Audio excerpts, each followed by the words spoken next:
বাম আমলে তৈরি শিশু শিক্ষা কেন্দ্রে ভবনের মাথার উপর ছাদ ঝুলছে। ছাদের নিচে কঙ্কালসার বেরিয়ে আছে একের পর এক লোহার রড।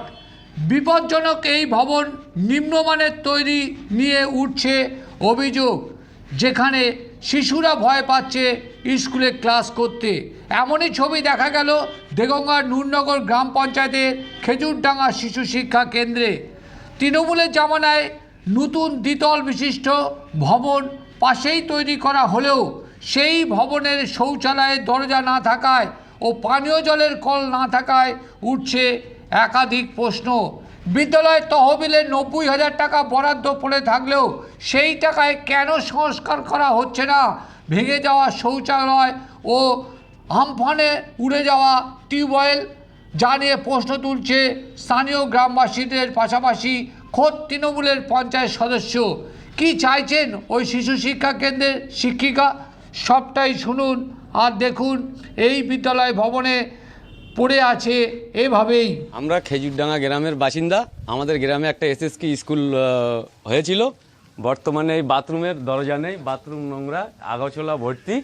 একটা কল ছিল, কলটা আমফানে ভেঙে গিয়েছে, আজও পর্যন্ত ঠিক হয়নি। বর্তমান স্কুলের ছেলেরা বাড়িতে জল নিয়ে এসে স্কুলে জল খায়।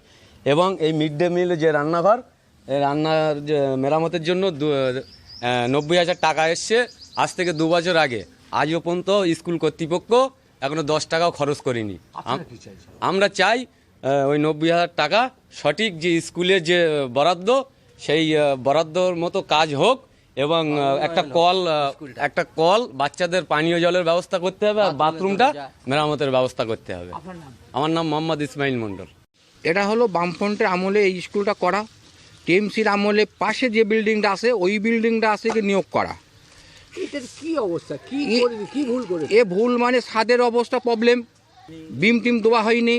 বিম তো ঝুলছে। হ্যাঁ, বিম ঝুলছে। যখন তখন দুর্ঘটনা হবে, রড টড কিছু নেই যে ইতিমধ্যে বিল্ডিংটা ভাঙা হোক, ছাত্ররা যে যায় দুর্ঘটনা ঘটে যাবে, গ্রামবাসী ভেঙে ফেলা হোক। শুধু প্লেন ছাদ দিয়ে দিয়েছে। কি করা উচিত ছিল? কি করে বিম দেওয়ার আসে গিয়েছিল, দরকার ছিল সেই বিঘে একটা পরিষেবা, যে বিঘে ছাদ ভালো হয় সেই বিঘে একটা করার দরকার ছিল। টাই বিম টিম, মাল মশলা, সিবেন। আপনার নাম কি? আমার নাম মুসা হক, আমি পঞ্চায়েত আছি মেম্বার। কল এখানে ভেঙে দিয়েছে, এধারে কল সোজা করেছি, এ কলও নষ্ট করে দিয়েছে। এখানে কল থাকে না, ও বাথরুম দরজা সব ভেঙে ফেলেছে। আর একটা দরজা আমি লাগিয়েছি। ওই আপনার 90,000 টাকা এসে সেটাকে ব্যবস্থা করছেন না কেন? করছি না, এখানে এই আমরা এখানকার জায়গা খারাপ বলে করি না। এই নাম কি? আমার নাম ফিরোজা খাতুন।